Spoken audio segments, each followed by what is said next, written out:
will start the recording. And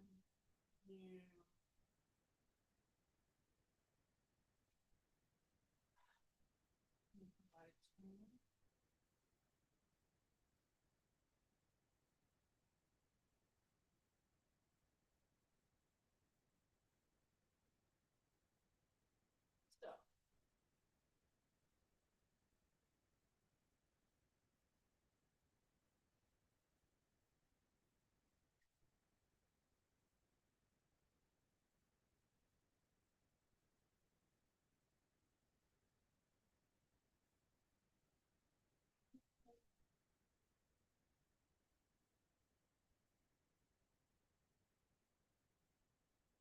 so neighborhood investments at 9:11. Sorry for the delay.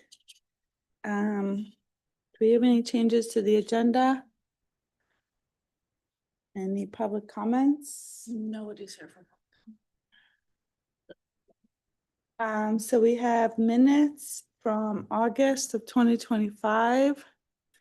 Does anybody have any comments? I do. Yes, we have a comment.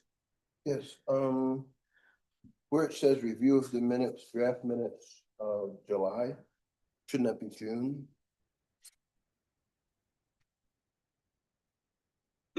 August. Oh, I'm sorry.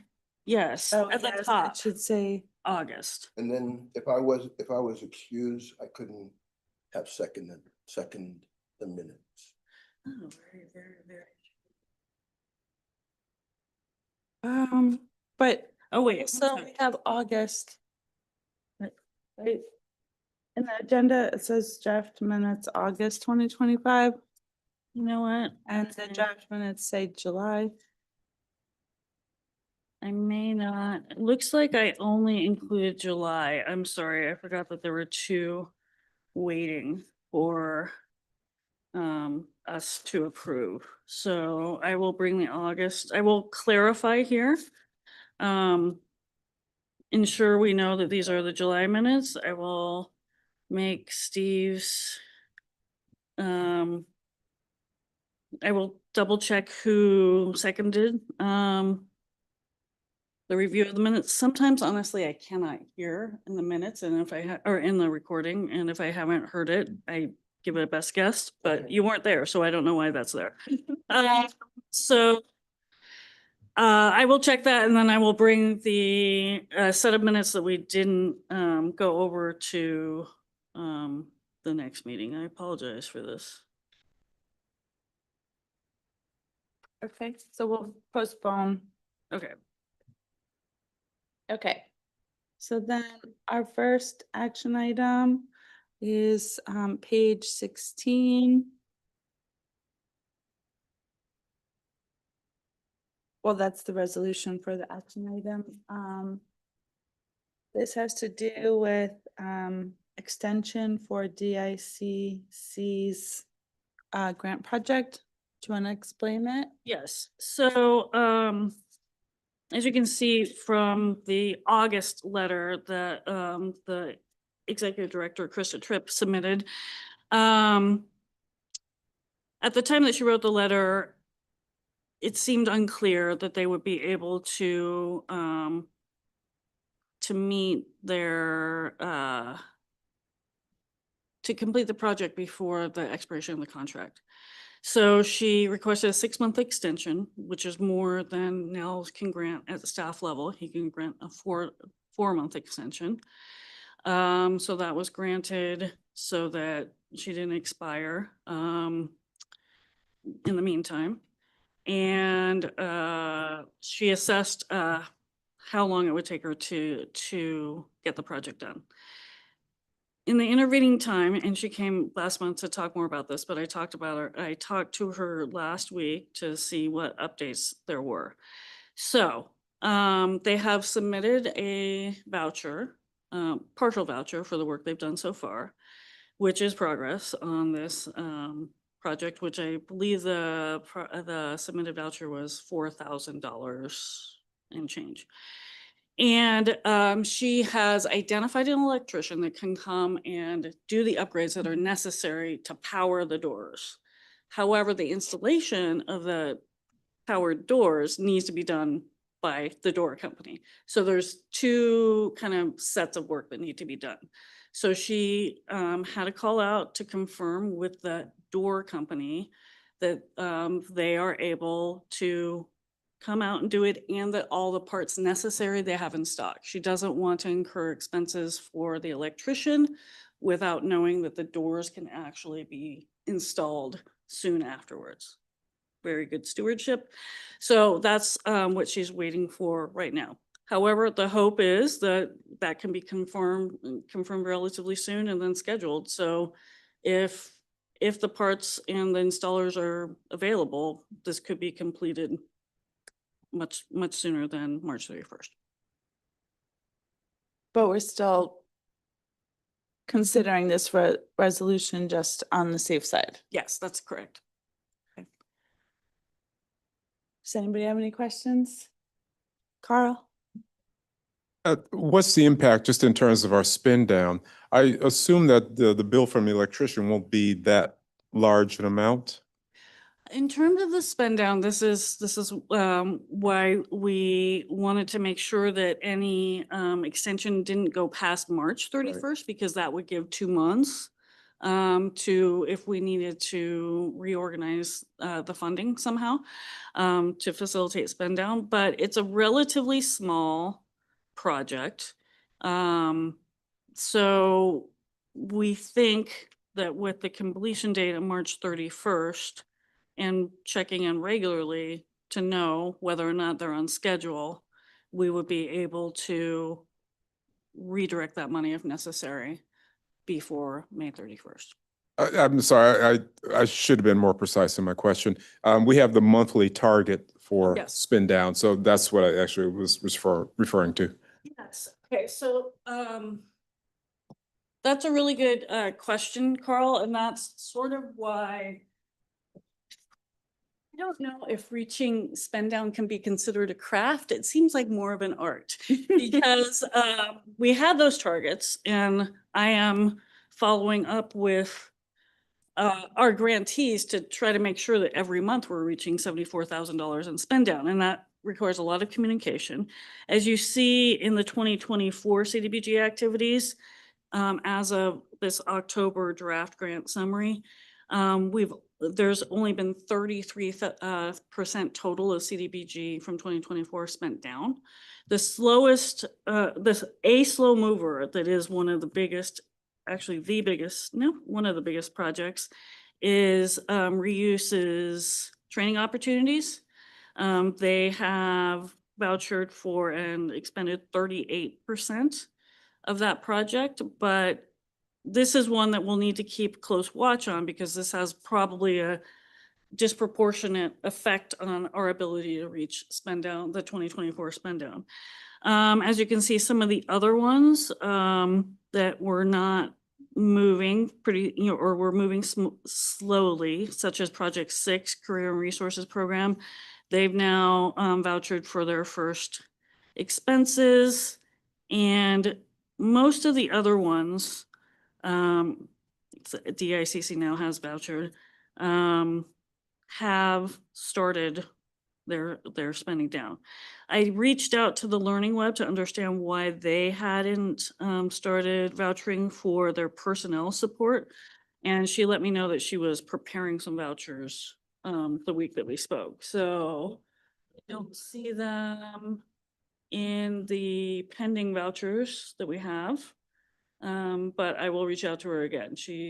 No, she does. She submitted a voucher for $9,000. So how it affects spend down, I think basically is like anytime a project gets stalled, it requires us to reach out to more partners to find out if they can submit, if they have vouchers that I can be just submitted. Can do one follow up. That was So, right, I think because if DICC did go ahead and have the electrical work done, they will get reimbursed. So if there was a issue on their part in terms of, the expense, the reimbursement will be turn around fairly quickly, I think. They would be reimbursed. The issue is really that, if for some reason the doors can't be installed on the timeline that she's created, or if for any reason the project remains incomplete, we can't reimburse we should not reimburse for the electrical because it's an incomplete project. Oh, okay. Yeah. Thanks. Steve?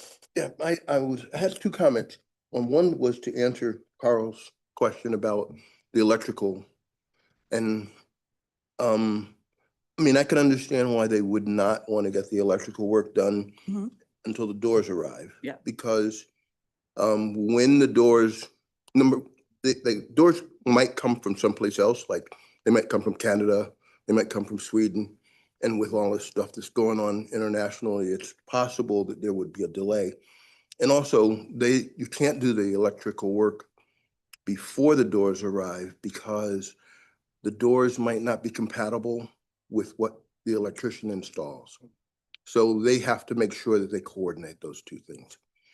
And about the spin down, the Cecil Malone project is done.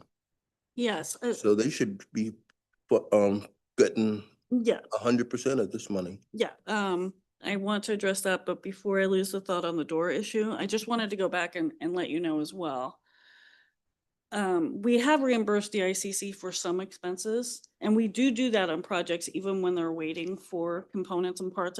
But what we're trying to do is kind of stay aligned so that we don't over reimburse, so that we'll know as soon as possible if there's a barrier that we are not going to be able to reimburse for the rest. So I don't want people to think that in all cases we can only wait until everything is complete. Sometimes we can. In this project, we're monitoring it closely, and that's what we try to do when we reimburse grantees for anything they're doing. This is going to come up when we talk about historic Ithaca's job placement. But to Cecil Malone, yes, they are complete.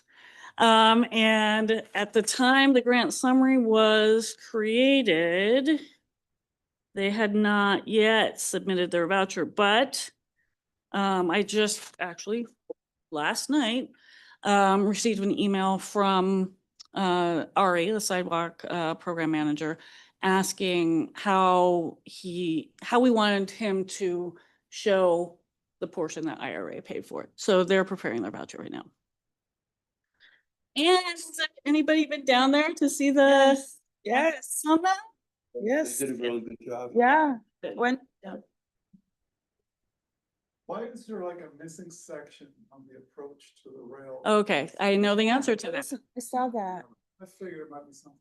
Yeah, it's because they need to communicate and have special permissions from the railroad. So the shame of this is that, so they're leaving aside 5% of the project to be able to pay for that when the railroad is ready. But that means that they have to mobilize again. Right, that's why I'm. Yeah, so I don't, Legendarily difficult to yes.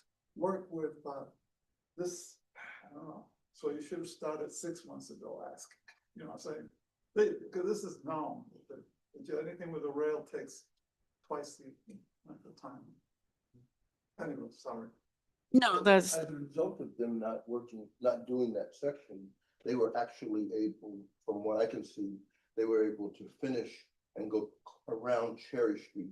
Right. Which they didn't, I don't think that they initially had enough money to We, get all the way to Cherry Street. no, that was a separate proposal that we approved over the summer, Okay. which is great. Yeah, so Yeah. it's good, I mean, Yeah. it's all good, it's too bad. So, Okay, so back to the resolution for DICC. We have a motion. Okay, we have a motion, a second. I'll second. Can I second? yes. I can second. Okay. Any further discussion? All right, all in favor? Aye.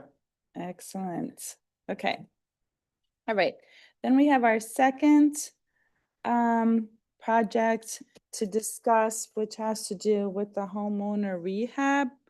And that is, the resolution is like the second to last page. But Anissa, do you want to describe? Yes. So Kim, our accountant, brought it to our attention as she was processing some of the homeowner rehab vouchers. I believe it was a 2022 voucher, but the same kind of issue applies to 2023. That she wouldn't be able to process the entire voucher because of the limitations stated in the contract. How much they were allowed, how much was written into the contract that they would use for activity delivery costs. And, one of the contracts also specifies that it can't go above a certain percentage. So we looked at both contracts and found that there's, even though the projects from each year are substantially similar, the eligible expenses are described differently. So we wanted, first of all, to describe the eligible expenses in both contracts the same way. And looking at the original budgets, you'll see that for 2022, INHS at that time estimated that it would only take $7,400 to deliver the program, which is a pretty low cost. So it may have been a low estimate, but it's also an estimate that is now a couple years old. Their 2023 project estimated around $9,000 for activity delivery expenses. But again, that's proving to not be enough. So they looked at their current costs for personnel and all of the activities in the resolution that can be described as activity delivery expenses, and came up with current estimates for how much that would cost. So that is the budget amendment, those current estimates that they submitted. And we, IURA staff, also looked into how other funders kind of put a cap on the activity delivery expenses and so on, so we can kind of be congruent with other funders and also HUD. So New York State's CDBG program describes an 18% total cap. And so that's what we have ultimately landed on to be able to reimburse up to 18% of the grant that INHS received for due to homeowner rehab. Questions? We have questions for Anissa?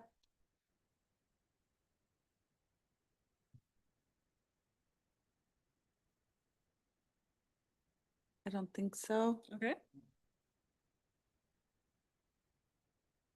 Okay. If we don't have any other questions, is there a motion for this resolution? Carl, all seconds, all in favor? Okay, great. Okay. We have a special guest. Honored special guest.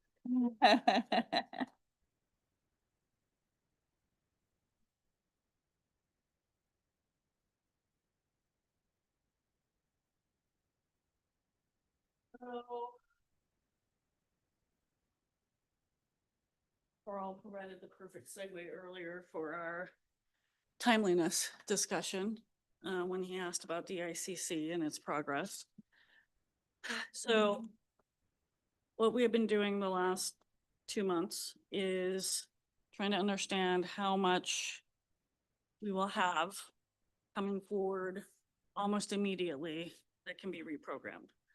We have had some unexpected issues arise for grantees that have caused them to decline funds. So I can tell you about those briefly. The first one on the blue chart So the blue chart represents the funds that we anticipate will be available by the end of November. I realize the first one, homeowner rehab from 2023, is a range. We should have more details about that by the end of November. So we've known for a long time that homeowner rehab is, kind of, they're probably not going to be able to expend it all.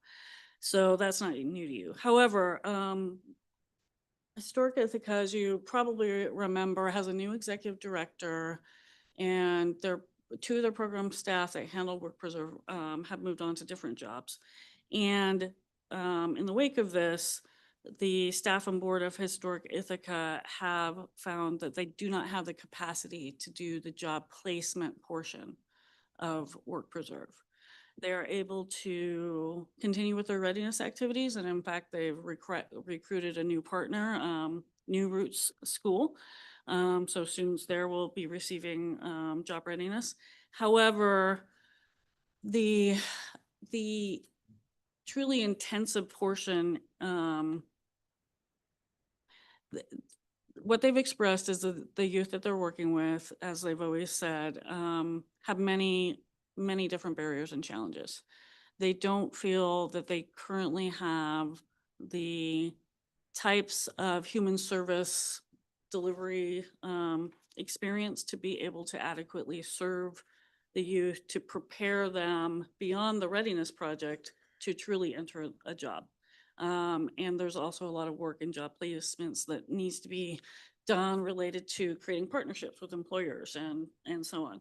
So they're currently understaffed, and the staff that's available doesn't have the capacity to do the job placement. So that affects their 2024 project, and 2024 and 2025 both do have the same project number. We try to do that whenever it's possible. But they have done up until this point enough, they have enough placement outcomes to be able to voucher for $35,000 of their 2024 project, but they don't anticipate that there will be any other job placements. They haven't, unless somebody comes forward on their own having placed themselves. So we've had extensive discussions about this. So like I said, the outcomes are not super robust, but they have about 1.5 to 2.5 FTEs placed. So they can reimburse for 35,000. That leaves 32,500 in that program year. Right below it, 2025, that was this year's funding that they applied for last year before they knew that they would have this capacity issue. So their board has decided to decline that funding for this year while they spend the year reevaluating whether or not they're going to, can be able to do placements in the future, or if they're just going to stay with readiness.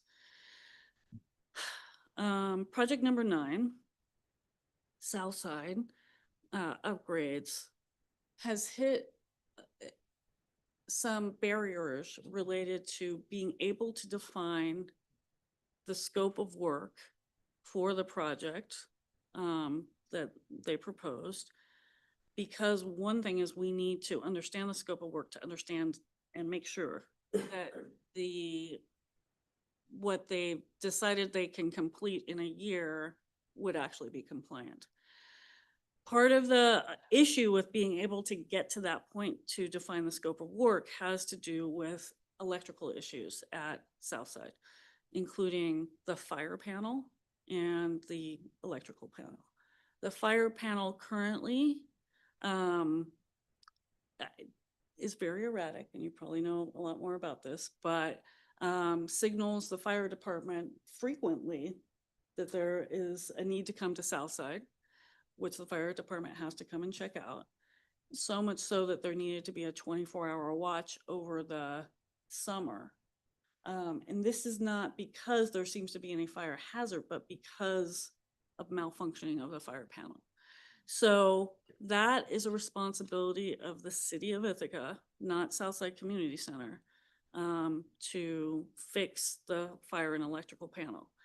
So until that's done, Southside itself doesn't know how to plan going forward for the rest of what it wants to do. That kind of forms a basis.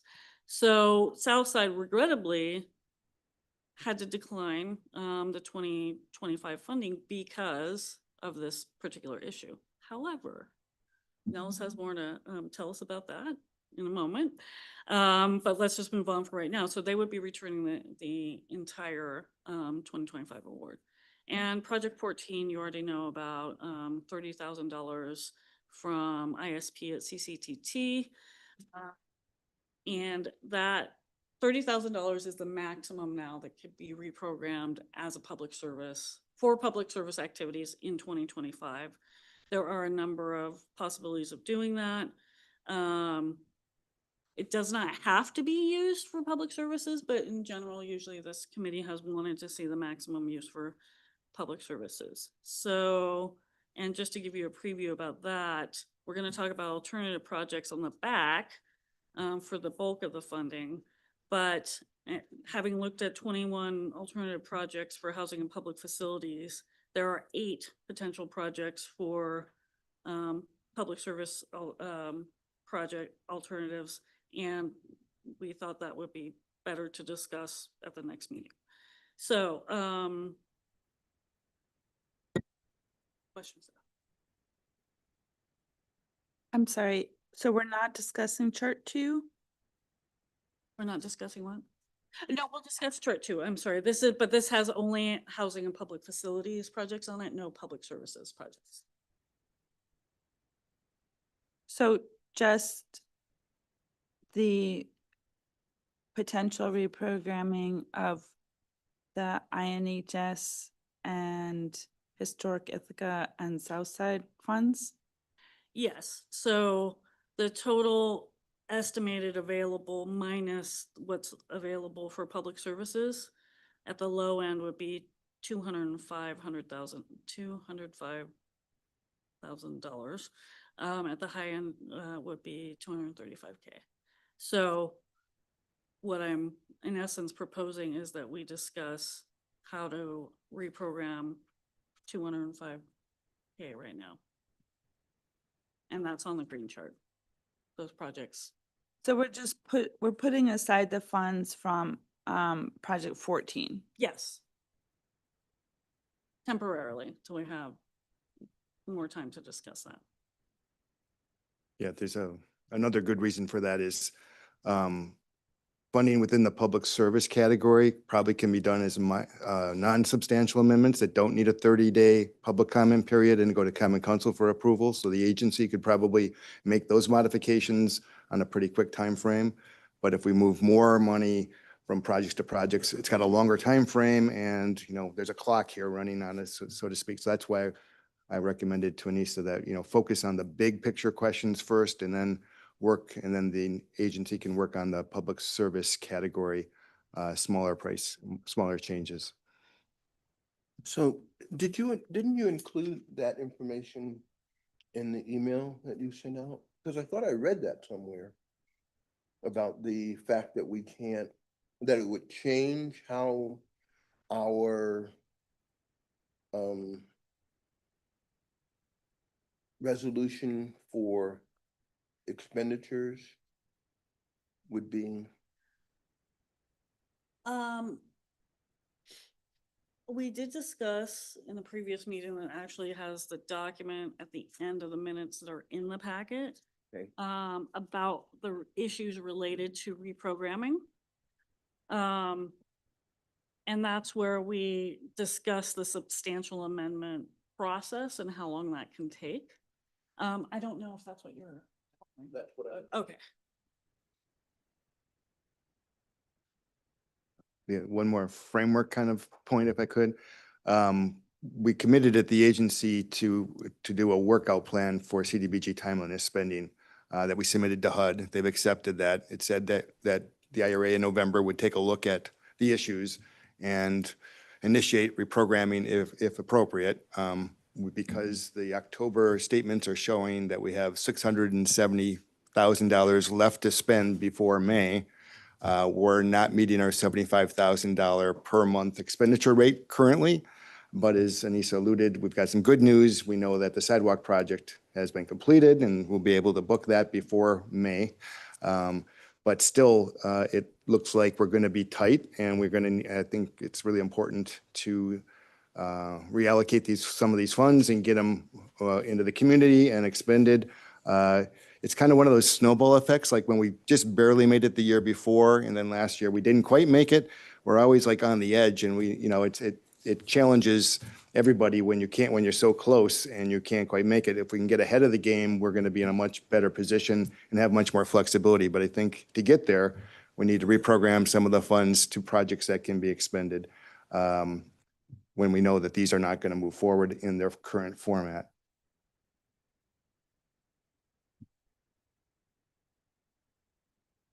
So the projects on the green chart were the projects that, among the 21 projects, that kind of had fairly solid enough information to answer most of the criteria questions that have to do with like the urgency, the need, the cost, who would be receiving the benefit. There's several NEPA, National Environmental Protection Act review questions that come up for any project that's not currently that we're not currently planning for. We have to complete a NEPA if it hasn't already been completed for any project that we're considering. So that's why there's so many NEPA questions in there. But kind of at the zooming out a little bit of these 5 projects, I just wanted to elicit from you what your thoughts are about the 5 projects that are here. Of course, if you have ideas about other projects that haven't been listed and aren't one of the ones that of the other, 16 that I investigated, we can certainly look into those. You can give us guidance to look into those before December's meeting, maybe possibly before the IURA meeting next Thursday. So just zooming out, are there any thoughts or impressions about the projects that are listed here? Yes. And I'm sorry, Cheyenne. No, go ahead, Steve. So I don't remember getting an application for the Southside Community Center. Yeah, I should have clarified there. All of these projects we solicited. We Okay. went out in the community and talked to many community partners, about 9 different community partners. It so happens that the information that is, or the projects that ended up kind of moving up in the ranking list were from the city and INHS, probably because these projects have pretty solid cost estimates associated, not all of them, but most of them. Whereas a lot of the other projects that we solicited out there, I'm using a swimming motion because that's kind of how it felt, was like, okay, community, what are the needs out there? Talking to contacts and other people. And so people would be like, well, what about this? Could this be a thing? And we'd talk about it. I'd look at compliance and no, it's not compliant. Or we'd talk about it and we came back with questions that they were not at a place right now and they're planning to be able to answer. So that tells me it's more a candidate for 2026 than it would be for this special round of kind of timeliness funding. But you will see that none of these except the 2022 project number 1 have come to us through an application process.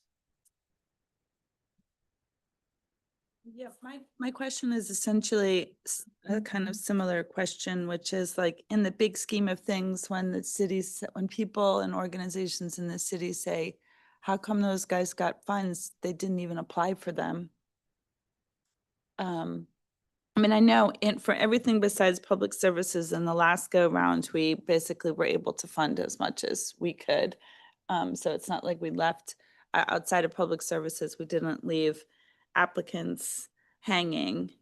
But I guess maybe when we're moving forward, like, I feel like it would be good to have sort of like a statement about that process, because otherwise it does seem, I mean, I don't think that you did this, but one could imagine that, you just called up a bunch of people that are your like colleagues and, was like, oh, do you want some money? Like, it's not like a broad application process. And I would imagine you should have like a fairly clear description of what of that when going to common council, but outside of this committee. I mean, I'm already like a little bit surprised. This is, you know, in terms of the large chunks of money. I totally understand what we have to do, and we do have these, and we don't have, we didn't have other applicants in these areas to turn to. For public services, I will have a question, but for the non-public services, yep. So just, I think, being really clear about the process that was followed, because otherwise it seems a bit random. I would say also, thank you for that. That's, I think, a very important piece of guidance is that the substantial amendment process in some ways does address the fact that it requires public comment and a public hearing, and that the public be notified that these are, whatever projects become, you know, moved forward for to receive reprogram funds, because they will require substantial amendments. There will be a notice in the Ithaca Journal and on the website and other places. There will be a public hearing that people can come to, and there'll be a 30-day comment period. So, and then additionally, the comments will need to be summarized and responded to.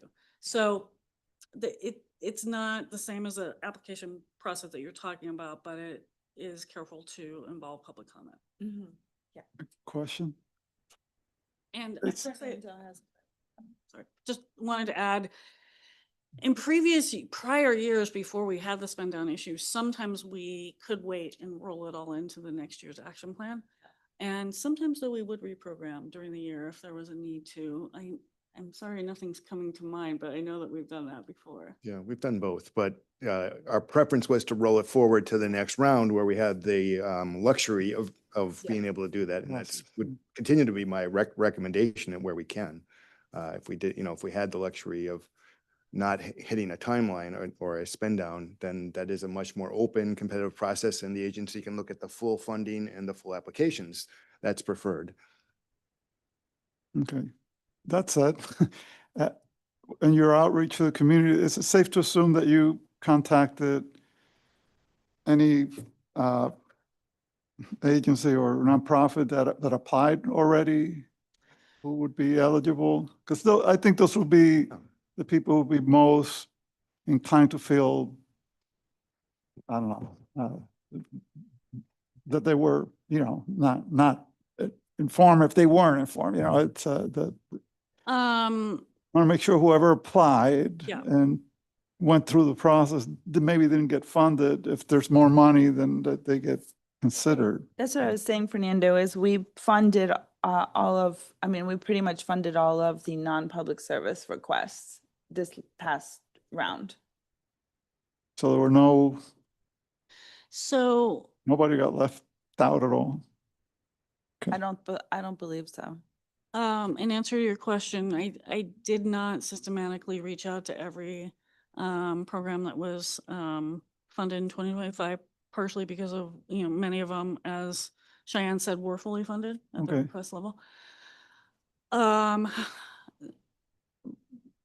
We looked at, you know, where they are, what their capacity is, whether or not we, you know, kind of what their risk level was, what their past experience had been in being able to spend down and things like that. It's not to say that we can't reach out to others. Well, you know, my question may be smooth. If we indeed fund everybody, and I mean, I was more concerned with anybody who may have been considered and denied that they be considered again if there's funding available. Yeah, But I was doesn't- wondering about this, but in the public services category. So when we talk about that, because we denied several Yeah. applicants in the public services category. Okay, maybe that's what I had in mind. Yeah, because I know not everybody. Yes. No, we did try to get every prior applicant who had projects or had floated ideas. I mean, like GIAC had the red and white project, you know, then we knew that was on the table for future funding applications, but they're not at a point ready to be able to commit funding to spend down in the timeframe. So I know Anissa had communications with GIAC, and we talked with INHS about their other projects and things that might be on the table. So we're looking for projects that were housing, economic development, or public facilities, essentially, Okay. and asking around about what those were. So Anissa was trying to reach out and very open, and then we said, spread the word. If you know of somebody else, that you're working with who has a project that could fit in those categories. We talked with Rebecca Evans in sustainability and asked her if she had any project ideas. She did have some ideas, but she didn't have sponsors necessarily for every one of them. So it was pretty broad, but it was not systematic, and it wasn't a public call for Right. proposals.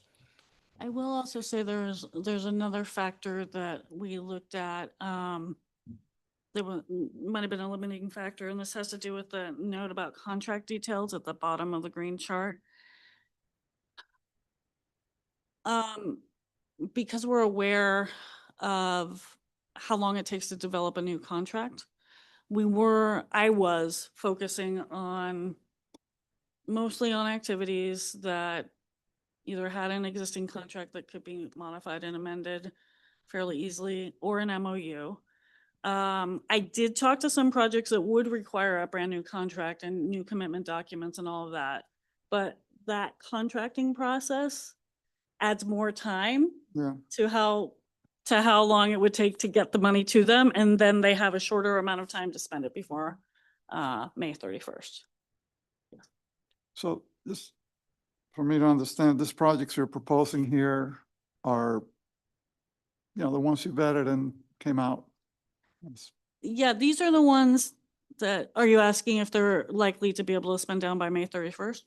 Well, I'm asking if these are the ones that came out of your outreach and evaluation. Yeah, listing the top. on housing and public facility projects that I looked at, these So, rose to the top by being able to meet the most criteria. That's not to say if there's other information out there, or if somebody else has gained new information, that we couldn't revisit some of those projects. For example, Nell's already mentioned red and white, but red and white would have been on this list until basically last week, when we found out that red and white now does not think that they will be able to rehab that building. oh, And if it's a new construction project, that is a completely different level of NEPA. mhm. And so if they had been able to rehab it, even if it had some substantial changes, they probably would have been able to incur eligible costs by May 31st. But with the new proposal that they're working through to potentially do new construction, that would really be more of a 2026 project. Well, my one observation is that the first project, the fire panel replacement, when you were talking before about the problems with that was the first thing that came to mind. Then why don't we use the money to do the fire panel replacement and kind of push that project forward, eliminate that constraint? So Yeah. glad to see it there. Seems to make sense. Do you want to talk more about, Nell's reached out to kind of, I'm sorry, can I just Oh, I'm interrupt? sorry. Steve, did you have something else Well- that wasn't about South Side or? That's exactly what I was Okay. interested in. Okay. What would happen if the $30,000 went to that project? Well, it's more than 30,000. So it's the price quote the city had for the panel from 2 years ago was 75,000. And they're getting that plan code review a second time to see if there were any changes in the fire code and walk that through to make sure they could bid it out. But it's probably probably $75,000 to $100,000 project. It seems. One thought with that was that Southside also has a request for more electrical outlets in the building. It's an old building. It wasn't designed with the current demands for outlets, just like this room. And so the one thought was maybe this project could include both some expansion of electrical outlets if they're bringing an electrician in to do work, and contribute to the fire panel upgrade replacement. So there would be a little bit of a current benefit for operations as well as a contribution to the costs. In all likelihood, the city is going to have some, there's going to be some costs that the grant funds wouldn't cover if it were $70,000 allocated to that project. But it would advance them to the next step in their project. And if you recall, GX, not GX, Southside's overall goal is to try to create a resiliency hub at the site. So they're, you know, the outlets are helpful for that aspect as well. And they have some funding committed by the city for kitchen improvements there. And again, that panel and fire panel electrical work is critical for that as well to move forward. I mean, I guess maybe it can help me. Yeah. Because I got the impression from what you said earlier that we could only do, even though there's $205,000 available, Oh, we could only allocate $30,000 Yeah, that, without going through the public comment period. yeah, that's maybe my confusion. The thought here is that the bigger projects would go through that formal process of a substantial amendment, but the public service category, in all likelihood, could fall underneath that threshold of 25,000 before you trigger a substantial amendment. And then if the changes are less than $25,000 from one project to another, you could do 20,000 for one and 15,000 to another, you'd still be underneath the 25,000 gap for each individual change. That would be something the agency could do without going to common council or holding a 30-day public comment period. If you go above that number, then you've got to go through a more extensive process, which takes more time. Which is why it's on our agenda now, and the public services can be on our agenda next time, because they can, doesn't have, take so long to unroll, whereas this, it has, if we give are we actually giving our approval based on this chart? Is that what you're soliciting? Trying to bring something forward to the to the agency in the November meeting next week with some guidance for them to make a decision is I ideal. see, I see. Yep, so this is basically starting the train of like getting outreach, public comment, common council with Okay. this conversation here. And the public services, which doesn't need all of that, we can consider next month. So with the South Side Fire Panel, is there no matching money available for this? I mean, for instance, for the Sustainability Hub, they were going to get money from Cornell. And is that not going to happen in order to get the fire panel repaired so that they can become a sustainability hub? I have two or three things to say. First, I want to apologize to the chair because I noticed that I was calling on people myself, and I must be excited, and I'm sorry about that. So secondly, this is a good example of how, when I said this, the green chart is like, there's been a lot of moving parts, and this is a current estimate. Nels just brought up another thing. He actually has figures that would put the fire panel replacement at potentially a higher cost that we could consider. So this is as solid as we could get it with the information I had in hand. It still needs some refining. Third thing that you asked about, or the thing that you actually asked about, is matching funds. We did not evaluate these projects specifically for matching funds like we do the action plan. Some of them do bring matching funds, and Nels, I think, has more information about what the city could bring forward for the Southside Resiliency Hub. Cleveland Ave has had matching funds built in. The others, I have less information about, but the city, for the two city projects, they have some matching funds, but I don't, the two bottom ones, I don't know about Cass Park, but Nels, do you want to elaborate? I'll wait for the chair to recognize me. I did it again, I just can't. Yeah. Wait, so you're asking about whether Cass Park has matching funds? I think Steve was asking whether Southside had matching Yeah. funds, right? Yeah. And they do have some committed matching funds for the resiliency hub, but that assumed that they didn't have to invest in a fire panel because they leased the building from the city for $1 a year equivalent. And it's the city's responsibility to keep up the building within safety codes. But the city hasn't been in a place to do it. And then, in fact, according to some internal discussions, they thought that the overall building was going to go through a major renovation, and they didn't want to do a fire panel that replaced it that wasn't going to be substantial to meet the future needs. But the Resiliency Hub project's a little bit delayed, and they can apparently do parallel panels if they need to, or build it in a way that it can be upgraded as needed. The one that's in there currently is a very old fire panel and is not, able to just be modestly, upgraded a little bit. It needs to be replaced to get them to that place. So their match funds were not available for a fire panel upgrade is the short term. The city would have to make up the match. So just calling on myself here, it's a disappointment that the city, which is obligated to do this, has not been able to do it. So it seems like it, and it does seem like, I mean, the ridiculousness of being on a 24-hour watch with the fire department just because of this, and the city's been leaving them hanging is unfortunate. Can we talk about Cass Park? I feel like given pressing issues in the region, and I do appreciate that Cass Park does not have proper bathrooms, but can we talk about how that ended up on this list? Yeah, I would say the reason that one ended up on the list, like, I think it doesn't have the urgency that some of the others do.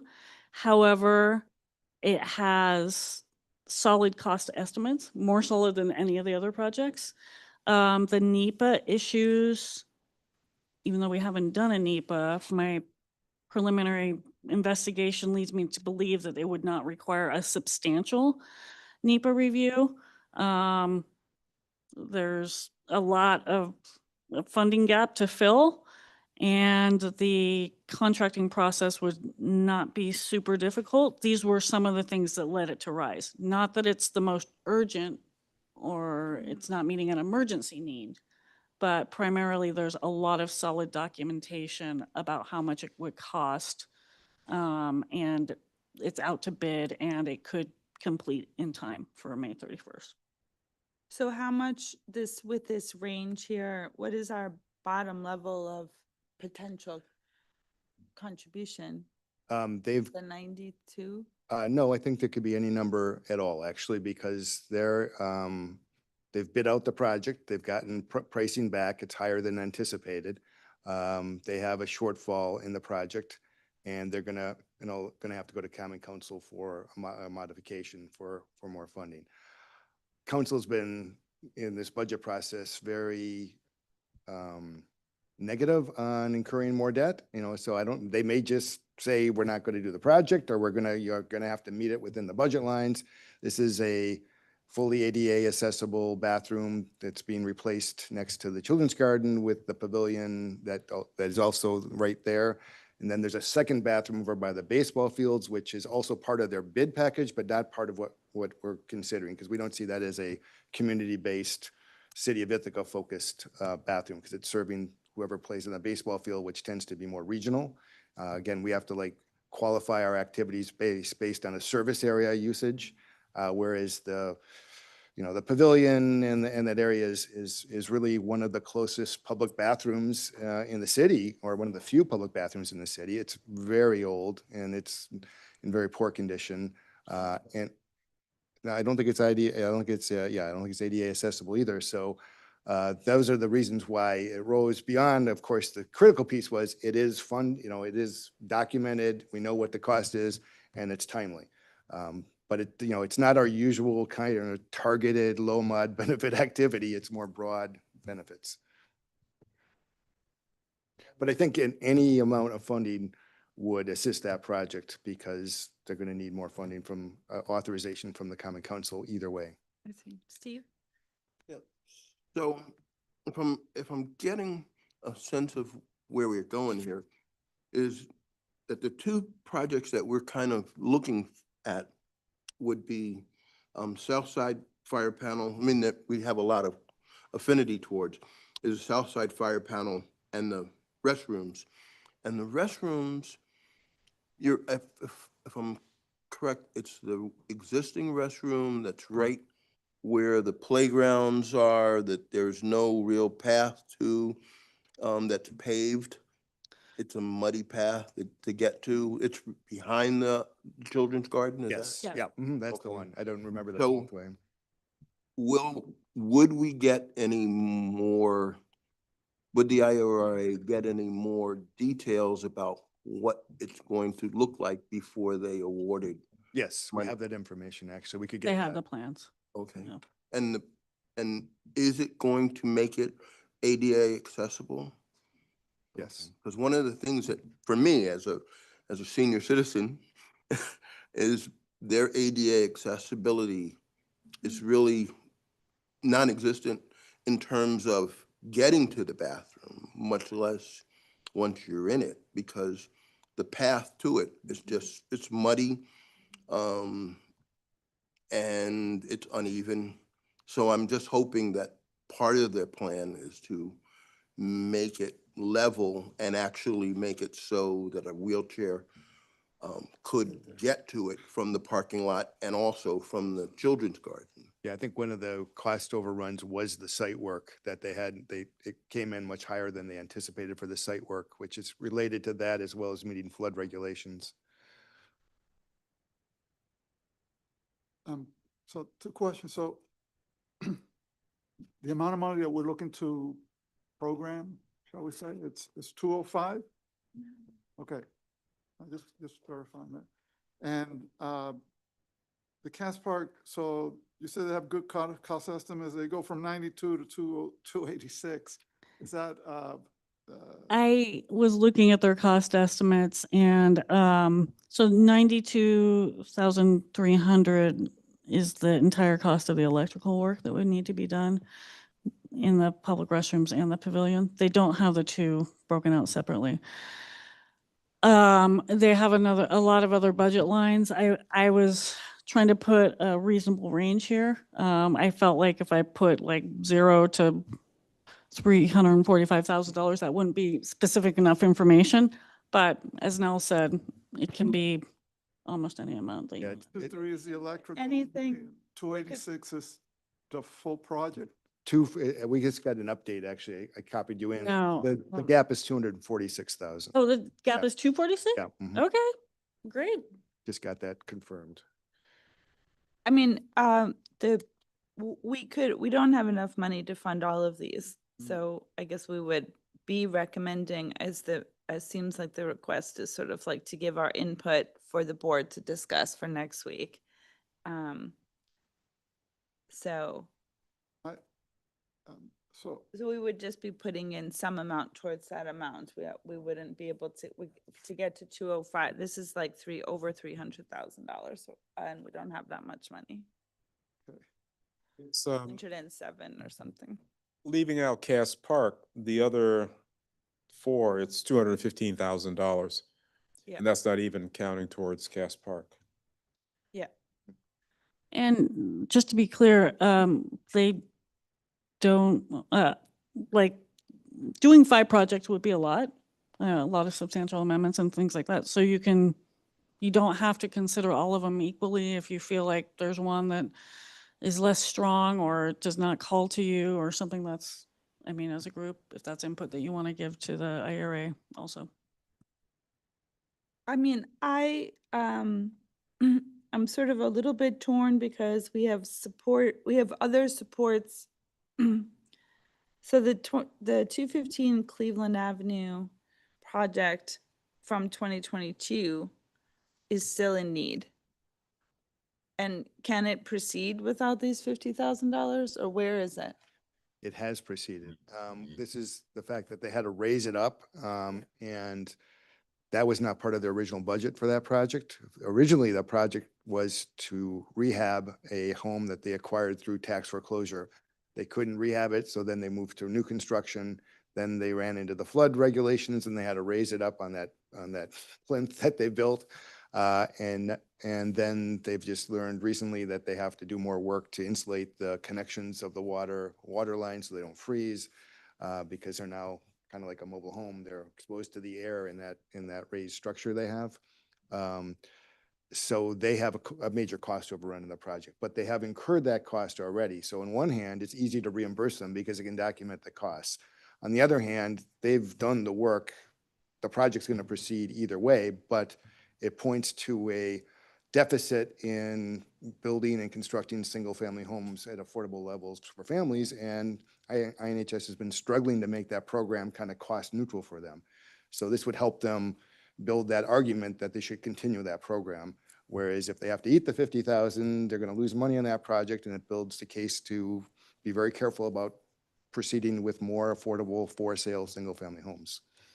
Well, I can imagine somebody making that argument, but it would be silly. I mean, what they did was not architecture this project as potentially as well as they could.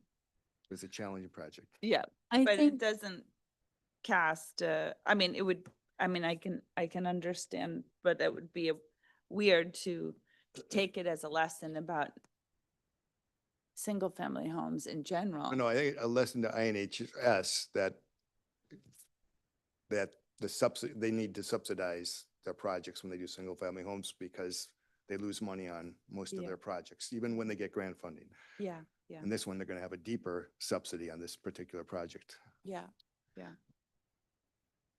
I just had a little more information about that if you wanted. Mm. So I also, this was an extensive conversation with, one of the issues was this is one of their first modular homes. And they did do due diligence by talking to contractors to understand how much finished work and other things they could expect working with modular homes. And they did a lot of investigation. They built that into their budget. However, what was not clear to them at the time is that the different manufacturers do and don't include, they include different things. Some different amounts of finished work is actually needed. So this particular manufacturer, there was a lot of finished work that they needed to do. There was that. Also, I just wanted to let you know that their original application only asked for $50,000. So we funded them at the full amount initially, but not very much for a housing project, Mhm. relatively. Carl, First, I know Fernando, I think, had been trying to ask. Oh, go ahead. Okay. Two questions, but the first is the homeless services enhancement. What does that mean? Okay, so this is a project that came forward from the deputy city manager. We can speak about it at a high level, but we aren't at liberty to be able to talk about a lot of detail right now. The reason being is the city has an advisory committee that has been tasked to, what's the specific charge this time, Nels? Well, it's really responding to the encampments on public property, and the city adopted a policy that you can't be in long-term camping on public property unless you agree to locate at Southwest Park, former Southwest Park behind Walmart. And that is proving to be a challenging location. It's got drinking water and some pads, but it's very rudimentary, and it's a number of concerns have come forward from people who are using it that about safety because there's about 20 different encampments there. And so the initiative is to look for an alternative to Southwest. Could be something like more structured. It would still be a shelter. The ideal thing is for people to get into the county shelter, but not everybody can get in or is able to get in because you can be sanctioned, or you might have pets that you're not going to separate with. There's a number of barriers to that. So it's an option, trying to develop a better option for people than just saying, go to Southwest. And that's the initiative of a service enhancement, is to say, can we provide something better? And there is a proposal being discussed, but again, as Anissa said, it's really needs to first be discussed at the committee level, but it would have a budget attached to it. Yeah, good. So it might be a physical construction, or it could be just the administrative work that goes into. It would be an eligible CDBG public improvement. It would be a physical improvement. To your question, Carl, my understanding is it probably wouldn't be necessarily new construction. If it were new construction of something like a shelter, that would be beyond what we could do with a NEPA. review. I do want to say that this kind of is following up on, you might have been familiar with, the advisory committee had supported a navigation hub that was going to be opened in partnership with the county and had gone down a lot of planning for that, which now is not, that's not going forward. So I think the intention is to try to follow through with some of the concepts or the motivations for having a navigation center and be able to do something in that vein without it being a navigation center. So high level, just as kind of a plan B sort of, idea to discuss with the committee.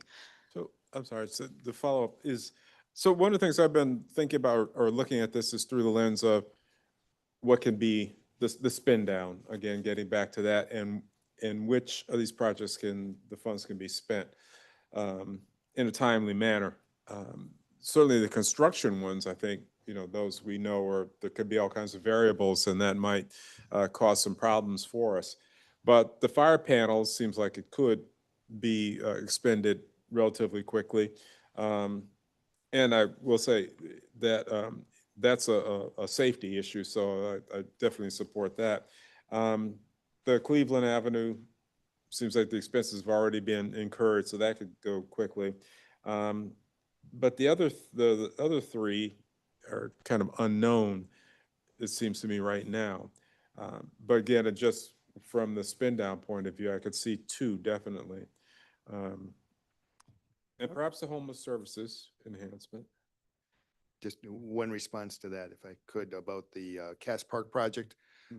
That's a project that they are actually purchasing modular units as well. So it's, Oh, the okay. funding could go towards the acquisition of the modular unit, which I think you have to put up payment up front for those. And so that's probably could be spent down, I think, within the timeframe quite readily, if it was approved for a project, because right now it's under budgeted. And I'm sorry, yes. The pavilion part of that, is that the picnic pavilion that's there? Yeah, that raised open air. Yeah, it's been there forever. Okay. But Carl, to your point, part of the reason that I chose the $92,000 part of the project is because that was the electrical work for the bathroom and the pavilion, which in my mind seemed to be a complete project, that if they did all of the electrical, how we are always concerned about like completing projects, if all of the electrical work were done, that would have benefit to you would have documentable benefit. Fernando? Following up on what Carl said, because he kind of described what I wanted to describe. I mean, if we look at that, the three projects here, the South Side and Cleveland Avenue, what's left then is 85,000 to reach that 205. Now you mentioned the Cass Park project, any money could be used. So something to consider, doing the 70 and the 50 for Cleveland, and then the remaining 85 for Cass Park. I agree that implementability is like the number one concern, I think. Thank you. Steve? I'm from a referral standpoint to the board, I would be really uncomfortable referring the homeless services enhancement because of the fact that it actually talks about encampment as opposed to permanent housing. I mean, I just really feel uncomfortable with offering HUD money for an encampment project. And for the parking lot at Tompkins County, because of what it says may or may not meet the standards, that I wouldn't feel real comfortable making that referral either. Yeah, I think. Yeah, can we get a little more information about the handicap parking near the Tompkins County? Yes.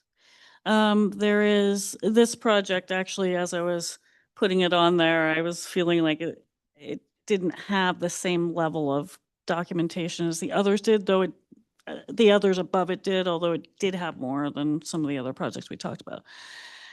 The city owns the small kind of triangular piece of land next to the mental health building. And for a long time, there has been a desire among people utilizing the building who have special needs that the handicap parking be closer to the building. There is parking around the other side, you've said, but closer to the entrance. However, the cost estimate this is also one that's not super solid. It really depends on what kind of site work is necessary, because there could be a lot or there could be none. So if there's not, it would not be an expensive project. So we might not really want to consider it for our limited resources, because it would require a lot of monitoring and stuff for a very small project. And just like projects under $10,000, I don't normally tell people to apply for the action plan. Of course they can, but it ends up being a lot of work for a small benefit. So there's that issue. But there has been a desire for there to be closer parking, and this would meet an LMI benefit. People who are severely disabled, which includes people who utilize wheelchairs, are presumed LMI. So all of these, I know we haven't talked a lot about the LMI benefit, but area-wide benefit and presumed LMI benefit assume that the people that are using it are of limited income, and there's no need to have like name documentation, for example. So that has some definite benefit, but yes, it's not. The NEPA concerns are minimal, even though it's in a floodplain, is because it's surface parking. If it were covered parking, it would be a different story, but there's probably not a lot of NEPA concern there. But yeah, I don't think the cost estimates aren't as solid, and we don't know as much about it, and we don't know if there's a timeline right now.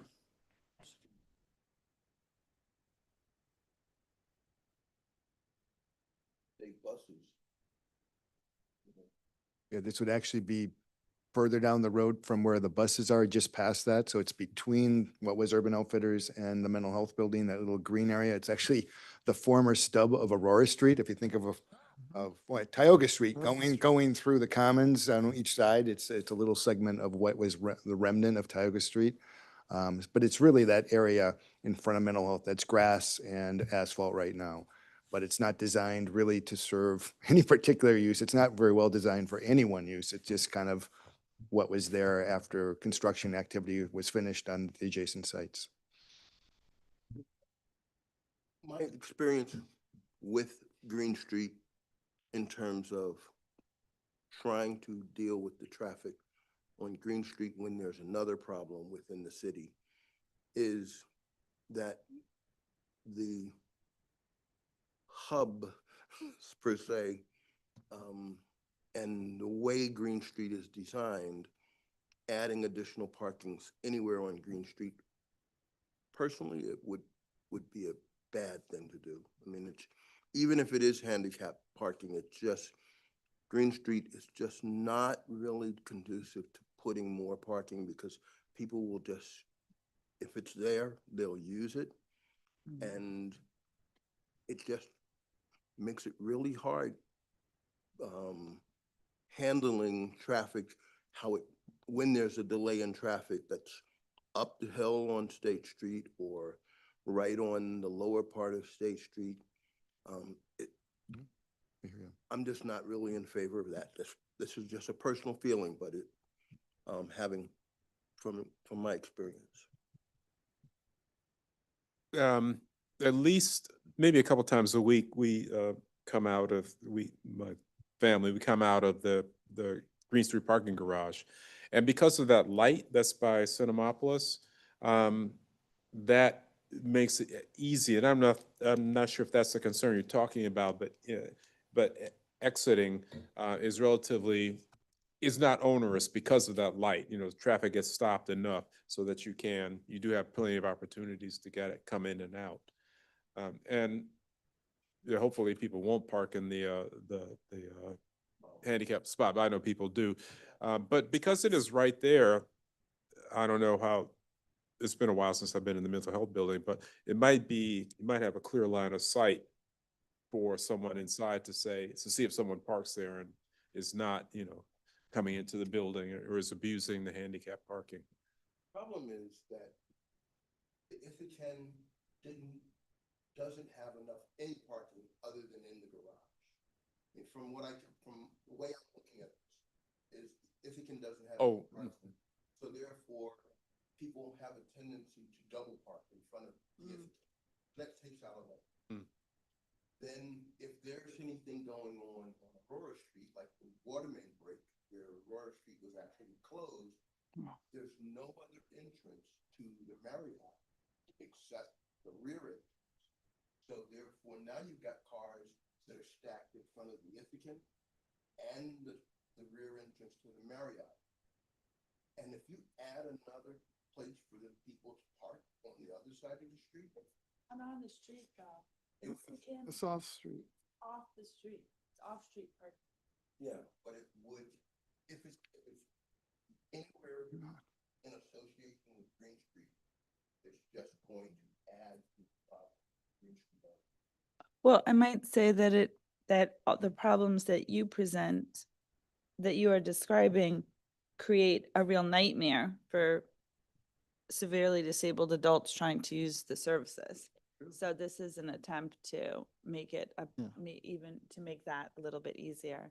Is it possible to get more information about this for next week? Or do you feel like this is about as much information as is gettable at About this the time? specific project? Yeah. I think I could get, yes, I think I could get some more. I don't know that all questions could be answered, but I would be able to get some more by next week. But I thought we needed to make some decisions today. Well, we're on- making on proposed- recommendations to the board for next week. So, Right. so I'm, being that two of us are on the board that we will discuss next I week. see. I personally would like to know more about this because I find I personally find this homeless services and this parking lot to be of considerable value for the well-being of the affected population, even if, and I agree with Steve, there's, the sort of chicken and egg of working with the encampment structures. But Okay. anyway, so for me personally, I would place those two as being like higher priority if we could get more information about them. Okay. And I agree with what you're saying. Except those were the two projects that seem or have the least developed ones and less ready for quick use of the money, which I continue to think is sort of important. Well, the homeless services one, it says very likely. I know, I timeline. saw that, but I also heard from this further description that they're still deciding what that would look like. Is it going to be a building? Is it going to be a program? I It think needs there's- city action. I mean, all that to me translates into months of developing that concept, We the can way the city disagree. works. We can vote and disagree. Could I just note, I may have not described it super well because, again, want to keep it high level since the advisory committee hasn't had a chance to weigh in on it. But it's not a totally open-ended project. There is an actual proposal that they would be looking at whether or not they would want to support that. I just can't give more information than that right now. And I'm not sure if they will meet before the December IURA meeting. I don't think they're meeting before your next IURA meeting. I'll check the schedule. Okay. I can't recall. Well, if they are, if the whole point is to get the board to discuss and approve projects that can then immediately move forward. But if this project, if it's unclear whether this project is going to be able to meet that, then it seems like whether, you know, we have a preference for it or not, it wouldn't meet the, I think by the time of the agency meeting, we can give you more information on that, whether it is ready to go or would be ready to go or not. It would be a substantial amendment issue, so it would require going through common council and public hearing Mhm, as well. mhm. But yeah, I think we can give you, we'll have to check the time frame on the meeting and the discussion and when more information can go public. And I think that's really the issue. There is a budget and a concept that is quite refined at some level, but then there are some loose ends, as Fernando referenced as well, in terms of like translating it to an actual expenditure Yeah. in a project. On a topic that is historically contentious and, I mean, but we'll see. I mean, can't predict the future. Well, could we perhaps see, it seems like maybe we are definitely in agreement, maybe definitely, sorry. that's weird. That we are in agreement about the South Side Fire Panel and the Cleveland Street. Are we in agreement about those two lines? I'm So- not really in agreement with Cleveland Street, but I'll go with. Okay, do you want to share? Um, with Cleveland Street, as it says, they've already incurred the cost. And I kind of,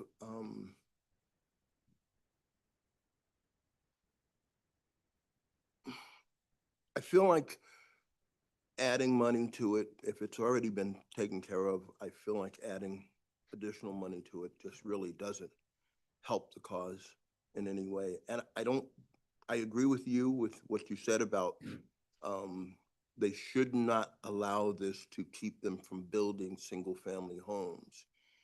But I also, from a building standpoint, understand that these are the risks that a developer takes. And I'm not in favor of providing additional funds for it. That's just me.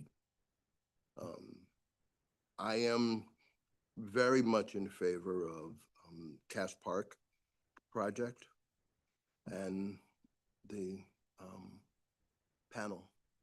I wish that there were more money for the panel that was being shared by other agencies or other entities. But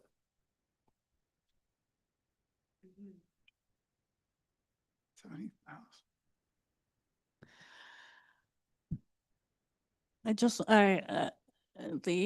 I don't know if this will lend any perspective, but one of the difficulties that project sponsors or prospective project sponsors also often encounter when they come to us for technical assistance about a project that they're considering is the fact that IURA works on a reimbursement basis.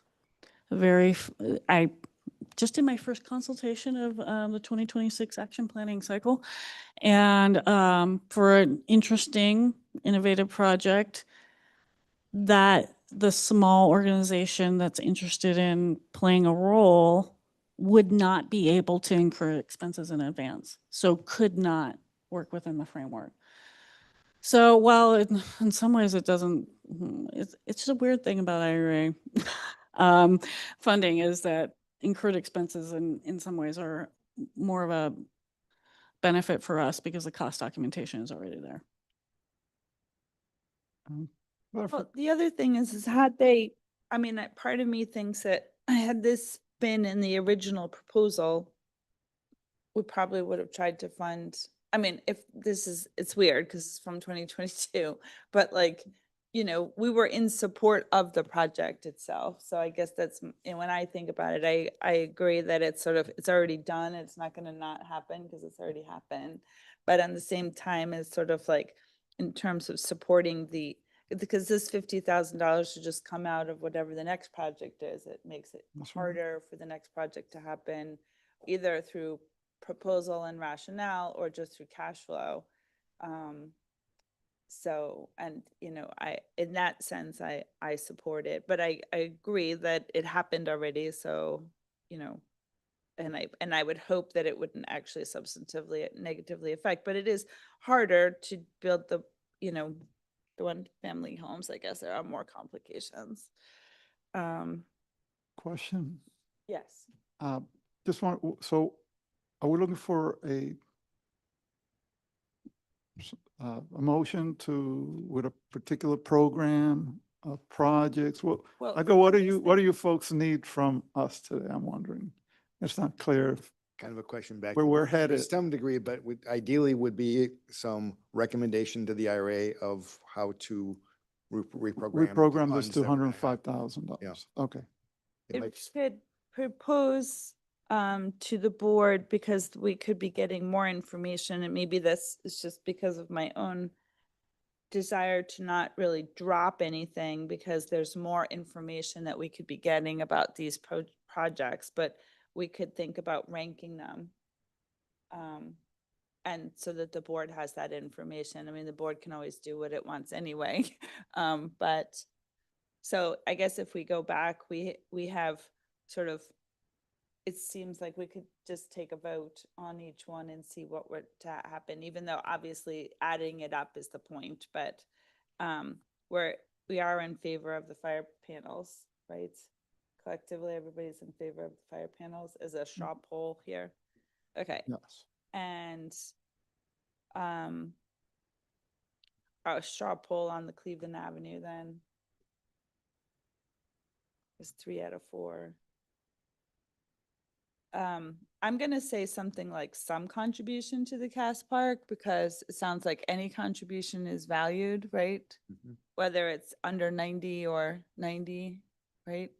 So some contribution to the Cass Park. Okay, 2 out of 4. How many was that, 2 or 3? Yeah, 2.5 out of 4. I'm on the fence because if we did fund 1 and 2, the Yes, fire panel and the Cleveland Ave, yeah, that leaves us with 85,000, which we could actually then almost cover both homeless services and handicap parking. yeah. 10,000 short, but getting Mhm. for one. Mhm, mhm. Not, not downplaying at all the need at Cass Park, because that is a well-utilized area for the entire county, or Well, one all our visitors. I was sort of thinking about Cass Park, since it's already out to bid, is that it seems like it's already a project in motion. And yes, it would be nice for them to have some money from us, but it's not, it seems like um, yeah, it's already a project in motion. Yeah, they're bringing back, they're going to have to bring back to common council to consider what to do with the fact that their costs are higher than what is authorized. So they're going to be asking for an increase in the capital project, is the direction they're moving right now. And that has to happen within 45 days of the bid. So I think they're, probably within the next 30 days, they have to bring it to common council for a vote. And these funds represent the total amount, not the cost overage. No, this is the, Cost that's the overage. cost overage. This is the overage. Yeah, no, it's Nels just got information this morning that the total cost overage is 246. yeah, there's This is cost overage, pavilions and what they got approved for already. Yeah. Yes, That's correct. correct. The pavilions and bathroom are $988,000. And the way I'm looking at this, is that of the 5 projects that are here, that this is the only project that absolutely would benefit the entire community, as opposed to 1 or 2 people. Actually, I don't know. no. I would say 1 or 2 people. The fire panel is area wide. But the fire And, panel only benefits South Hill Community Center, well, no, the Southside Community. The, Which is a large population.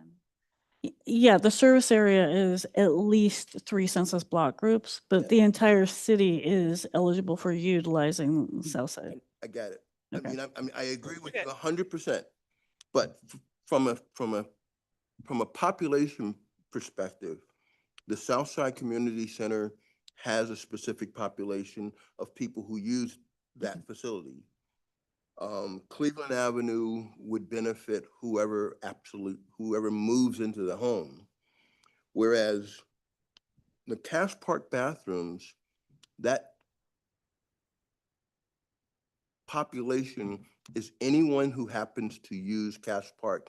And because the city has so many people that utilize Cass Park at some point in time during the year, they either go to the community garden, they go there to picnic, they walk on the waterfront trail. It is the only project here that benefits the entire community. Plus visitors, yeah. So I hear what you're saying. But remember, CDBG doesn't want to benefit visitors. Well, so But the, yeah. somebody's going to Common Council reality, and yeah. asking them for 246,000 more dollars. And then they might say, well, IURA can pitch in 50 of that. Right? That's sort of roughly speaking, the kind of conversation. And is there any way that Common Council is actually gonna say, yeah, we're gonna cover the additional 200,000? It's an open Seems low. it's an open question Low probability. that they're going to cover it or that they won't Yeah. cover it. Yeah, I don't know the answer being, because coming out of the budget session, there seems to be a real strong reluctance to want to incur additional debt. But they, it's not as if the cost is going to go down if you defer the project unless you change it dramatically. So that's, This is a great time to interject without being recognized by the chair to say that this is, I think all of these questions that you're asking are so good and so important and really speak to why we love it when we're under timeliness, we don't have the timeliness issue and can roll this into an action plan. Having to do this because of the dire consequences of not meeting our timeliness plan, it requires quite a lot of effort on your part, on the board's part, staff part.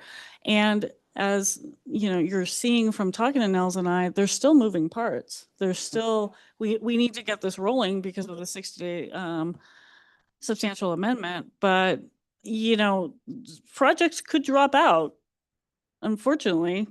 Well, Also. just to this point, I mean, is this on the agenda of the next Common Council meeting, or does the project have to piece together like where it's getting this $250,000 from before it can go to Common Council? I assume. there is a planned effort by the engineering division to come to Common Council in the next 30 days to request an expansion of the capital project. It might, I don't think their next meeting is scheduled till December though, so it'll be probably first or second Wednesday of December where it'll be taken up.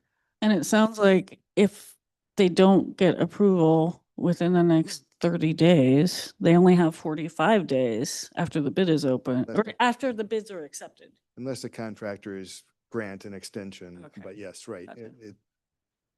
So, but if we wouldn't build a contract until after that December agreement, Right. so then we wouldn't, we wouldn't. That's where ranking would be helpful, I guess. If one of the projects fell through, then we'd go to the next level that was ranked next highest. If we wanted to include a project that we thought had some possibility of falling out. But would our 60 days start in December? Because we couldn't start talking about it if it's not like a thing. We wouldn't be like, well, if Common Council approves this, then we will put it up. We can talk about it that way as it's a proposed project and get comment on it. It could occur simultaneous with the Common Council decision making. But if they decide not to go forward with it, then we don't have a project to fund unless we have a backup. So, Yeah. you know, Okay.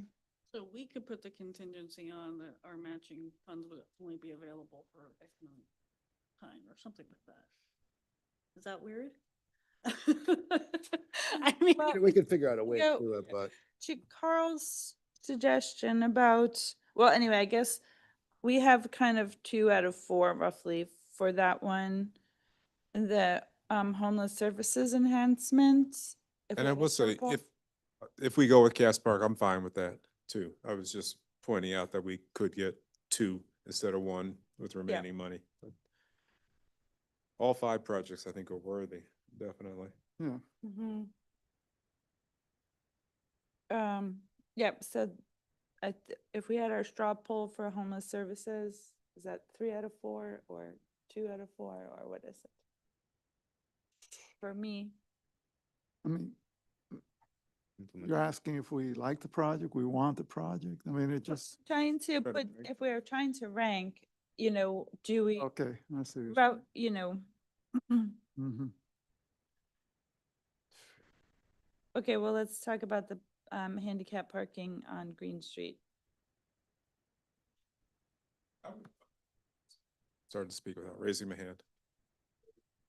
Where's Oh, I see parking is- everybody. So I- for straw poll I on would the- vote that one 4 out of Yeah. the 5 with homeless services, because the homeless services seems, I don't know, the least formed, but perhaps it is fully formed, but you just can't be shared right now. Mhm, mhm.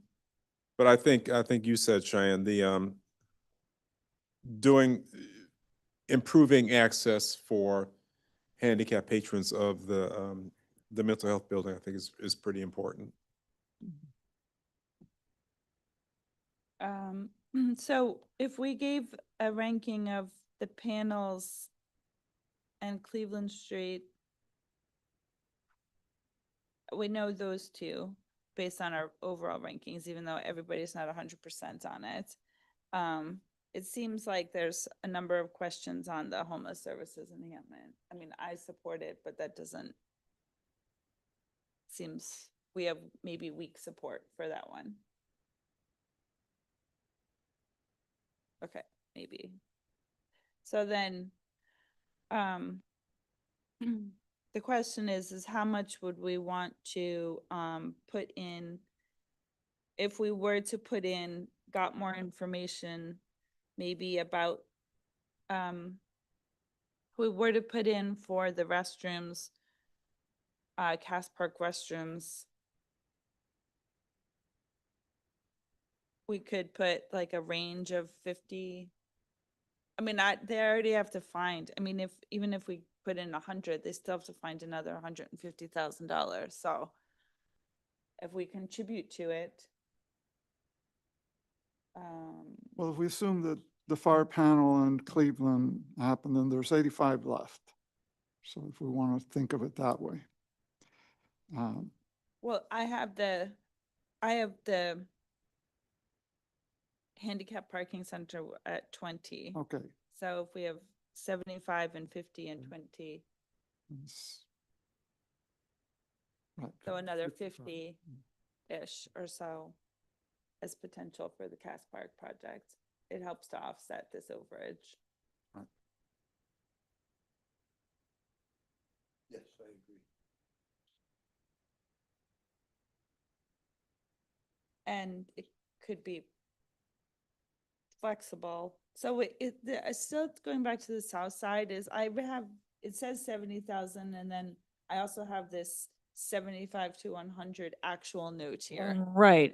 So this is something that I was just thinking about as you were, I know it's always a struggle to figure out like proportionally how much we want to give. So this is part of what I was trying to convey is the costs, especially in real time, kind of have the ability to get adjusted. Like Nels was privy to some information I was not.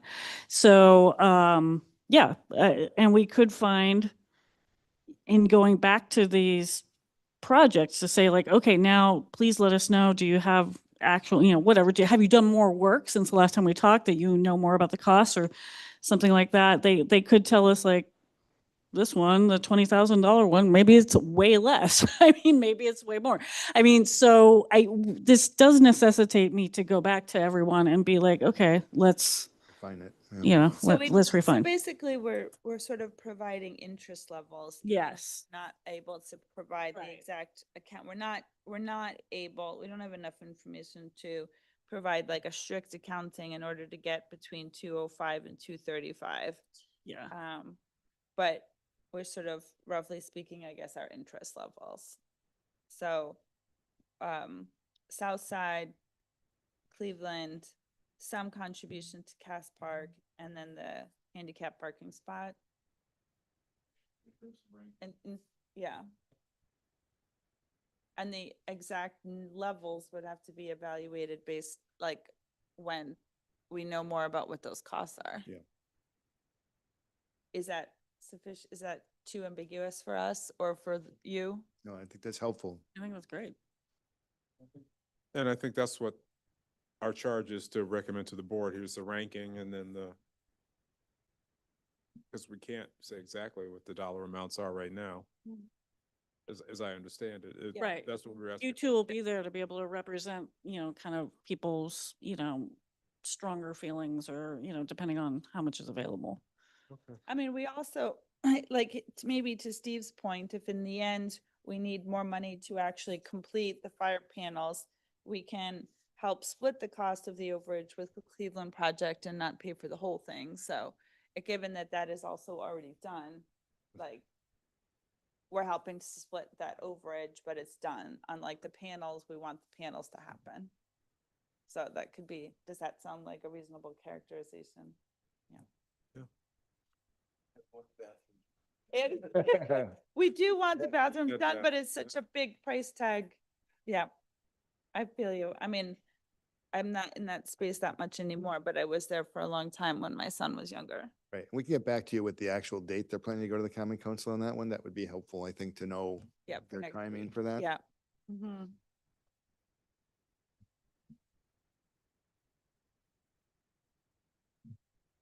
Okay. Okay. Do you need more from us or is that? I think that's great for now. I really appreciate the rigor with which you discuss your, So for next time, next meeting, I guess we'll talk about the public service alternatives. yes, I think we would report back a little bit on this and then the public service alternatives. Okay. Again, is, you know, there are, like with this, there are a number of considerations. So, you know, you might, but they probably won't need a substantial amendment unless you decide to give all 30 to a project that wasn't previously funded. Yeah. So for that, we did have, and it is my wish, and maybe I heard a little bit from at least Fernando, is that would like to know more about, when you're creating that list, to see at least, 211, and what I had asked Anissa for this previously for sort of separate reasons, but we did not fully fund 211 and the Learning Web staff support last time. There was Historic Ithaca, which is part of the reason we're in this situation, so I don't know what.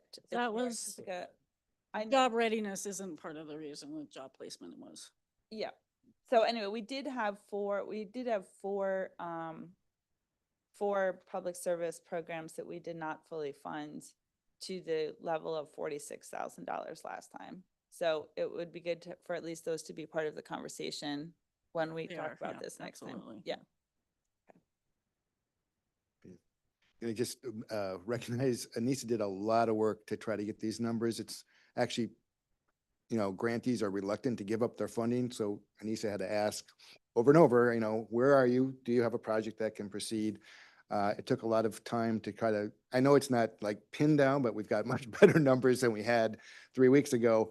And it's because Anissa's been keeping contact with all the grantees to figure out where they are and figuring out how we can, you know, define what is the funding we need to spend and generate some ideas for it. So it's been a lot of work, and it's like you said, it's a little bit like swimming because it's not black and white for people. People Yeah. really want to find their programs a way to proceed, but they also wanted, you know, we wanted to make sure we'd like to fund you if you can proceed, but don't sign the commitment letter if you don't have a strategy for to getting there. So Yeah. that's not our usual procedure. Usually we just let people roll with that for a while and we work it out in practice, but we wanted to really have a little closer contact and make sure they really were not just telling us what they wanted to do, but developing an action plan to get there and spend the funds. So it took a lot of extra work that doesn't show up in a meaningful way other than a lot of effort talking with our grantees and potential grantees.